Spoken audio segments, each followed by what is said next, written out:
सबने देख लिया। किसी भी वर्ष का कैलेंडर कब दोहराता है, इसका मतलब है अगर कोई वर्ष आपको दे रखा है, उस वर्ष की 1 जनवरी से लेके 31 दिसंबर तक के वार क्या होने चाहिए, समान होने चाहिए। 1 जनवरी से लेके 31 दिसंबर के। इसके लिए मैंने ट्रिक बताई है, जब लीप वर्ष को बीते 1 साल हो गया हो तो आपको करना है +6 बराबर समान कैलेंडर। जब लीप वर्ष को बीते 2 या 3 वर्ष हो गए हो तब आपको करना है +11 बराबर समान कैलेंडर।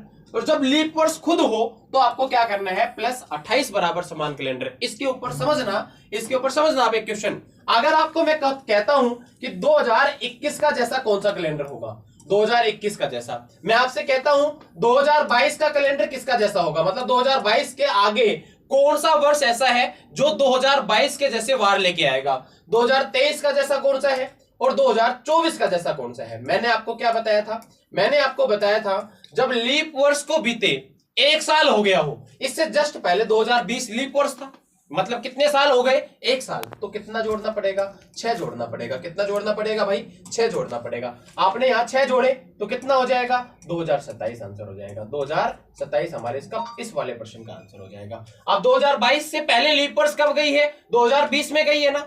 अब 2020 मतलब लीप वर्ष को बीते कितने साल हो गए, 2 साल। तो कितना जोड़ेंगे, +11 जोड़ेंगे। आंसर कितना हो जाएगा, 2033। ठीक है।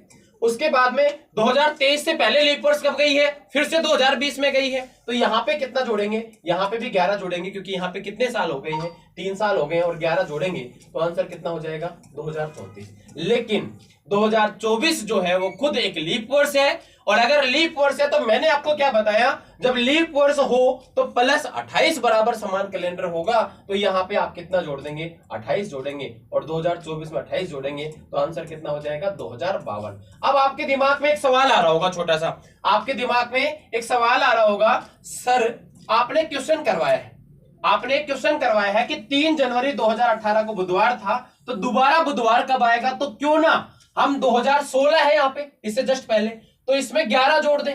नहीं जोड़ेंगे।